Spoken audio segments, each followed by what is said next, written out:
So the last time I checked, Christian Horner in July left Red Bull. Okay, the man was sacked. He was relieved of his duties. So what's this story that I'm hearing now that he's officially left or that he's formally left Red Bull? And it seems like it's something that's all together. It's not something that seems to be just brand new information at this moment in time. I'm so confused. And also the payout as well. There seems to be such a high fee for Christian Horner to be released. And we're talking in the excess of, here's the lowest fee I've heard so far. £52 million, 60 million euros, or $100 million. Now, if you think somebody's not worthy to be in a team due to whatever reasons that might be, and there's a lot of controversy, of course, surrounding Christian Horner, on one hand, you have the fact that maybe he wasn't doing well on the track because the performances of Red Bull haven't been great. But then there's the massive elephant in the room, which was obviously the allegations that took place with another employee at Red Bull, and this spanned over like 18 months in terms of the story, the allegations, what took place, what was happening. So when he was relieved, I thought he was done and finished altogether. I'd even made a video about like Ferrari needing to get involved in Christian Horner's situation, in a sense of, I don't think Fred Vasseur is the guy at Ferrari. I don't think that they're going to improve whilst he's at the camp. But Christian Horner, somebody who's a winner, somebody who is really nailed in on getting the results like a team like Red Bull have got over the years, over the decades. Ferrari needs to get bright and actually go ahead and, forget the noise and get somebody in serious if they want to progress.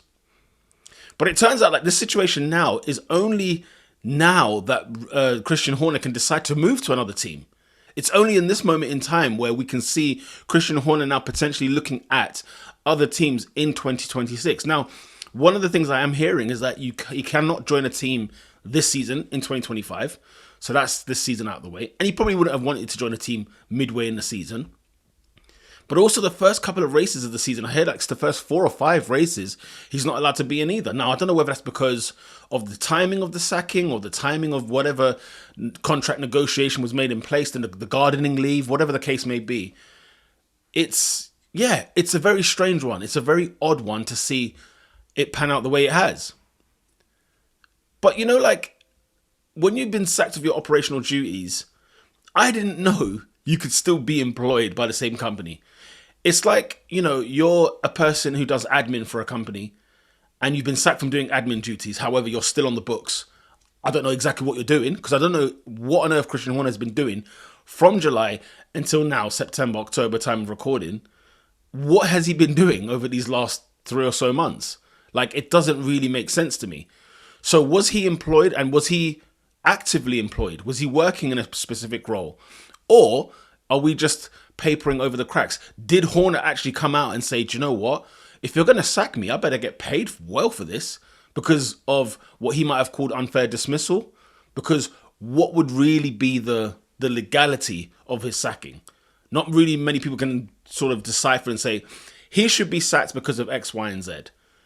Because performances-wise, I understand Red Bull have been dreadful of late, but I think they're allowed to be dreadful every now and again.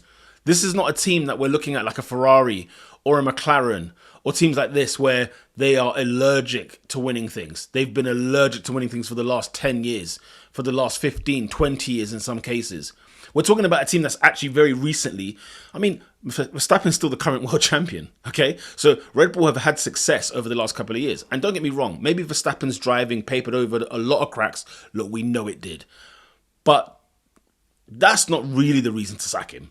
And obviously there's a lot that's happened in the Red Bull sphere of things.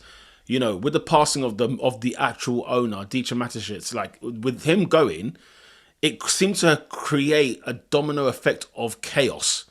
And he was the real person that actually kept everything together at that team, both for the company as well as the team itself. But now you started to hear that Christian Horner was involved in a hell of a lot more since then. And maybe just too much to even be for a team principal. Because obviously he was a team principal. I think he was probably CEO. He was head of marketing. He was also part of the powertrains, heading that situation. Imagine Red Bull now creating their own engines and everything like that. Like, he was running a lot of the show, if that makes sense. So for him to be dismissed, it's like they had to take away a lot away from him. Now, rumored that he was making 10 million a year. That's here nor there whether he did or not. And I guess his contract ended in 2030. So the fact that he got sacked, almost like 5 years before his term ends, if you say 10 million times 5, you're looking at 50 million pounds. And that's kind of like roughly the amount that they've paid him off for. But it's so interesting that if you are somebody who gets fired, can get paid off, even though they don't feel that the job you did was good or good enough at the time, at the time being. But a contract is a contract, right? And this is why the people at this level have lawyers. They've got people who know how to, when they say like know your rights, that whole thing, like this is what they're talking about. It's one thing to get sacked, but it's another thing to make sure you get sacked and let it be a worthy sacking, if that makes sense. But the thing is, though, what does this now mean for people going forward? What does this mean for the sport of Formula One? What does this mean as a whole? Because Horner, we know, has probably been sacked for a number of things. But you imagine now there's another Horner that comes into this world, right? And has the same allegations, has the same performances, has the same ownership and power in teams. And then he gets sacked. Like, what do you then do with that person? Because this is like the beginning. I've never seen a payoff like this. Managers get sacked like in football all the time. People get sacked left, right and centre in the sports world. And they get paid off, right, for the remainder of their contract. Fair enough. It is what it is. But I have never seen somebody get paid. The race put $100 million. Like $100 million for losing your job. Let me get in there. Let me lose my job. You know what I mean? 100 million. Absolutely. Absolutely. But so that's kind of like where I'm at with it all in a sense of what does it mean for other people? Like, I thought, first of all, Horner was sacked. We find out he's not sacked. And it's important to make sure you read every detail whenever the news breaks. Because whenever there's like little loopholes and there might be something in Red Bull's statement when he was sacked that kind of leaves leeway to say, actually, I didn't say he was gone from Red Bull altogether. We just relieved him of operational duties, of team principle, whatever the term and words that they wanted to use in that sense. But yeah, I genuinely think, like, from the story that's happened as well, it's clear that Horner wants to be back, because now the story is Horner can now return to F1 following the sacking, official sacking, formal sacking from Red Bull. So Christian Horner wants to be back in Red Bull, in Formula One. What am I talking about?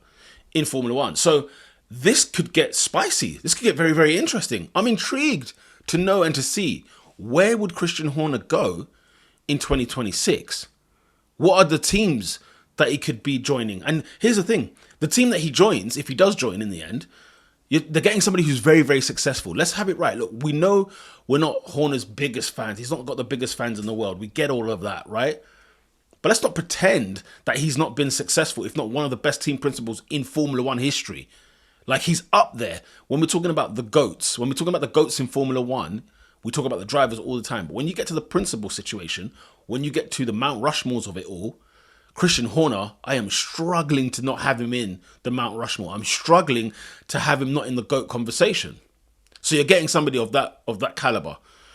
Of course, it comes with baggage. Christian Horner is a very controversial character. He's a sort of old school Jose Mourinho type character. The controversy that you kind of need in Formula One. Now, don't get me wrong. I'm not saying we need to have somebody who's had allegations of a sexual nature. I'm not talking about any of that. I'm talking about more so the head-to-head rivalry with other teams. The way he got at Toto Wolff. The way he was on Cyril Abiteboul. Remember him when he was at Renault. The way, of course, even with Lewis Hamilton and everything of it all. Like, I loved the rivalry. And it's going to be one of those when we look back in time and say, do you know what? We had it good. We really had it good, like in 2020, 2021. Like, we really had it good. So you're going to get that with him. But I do wonder which team. I'm very, very intrigued. I want to let me know your thoughts in the comment section down below. Which team would Christian Horner suit? Where does it fit? Where does it make sense? Okay. And also, where would you just like to see him? It doesn't even have to make sense. Give me two options. Which one makes sense and which one would you just like to see just for the sheer banter, for the sheer giggles? Because Horner back in Formula One, I think it's a must. I think we need to have him back here next year in 2026. Which team will it be? Comment down in the comment section down below. YouTube thinks you'll like this video over here, so make sure you go ahead and click that. And until next time, lights out.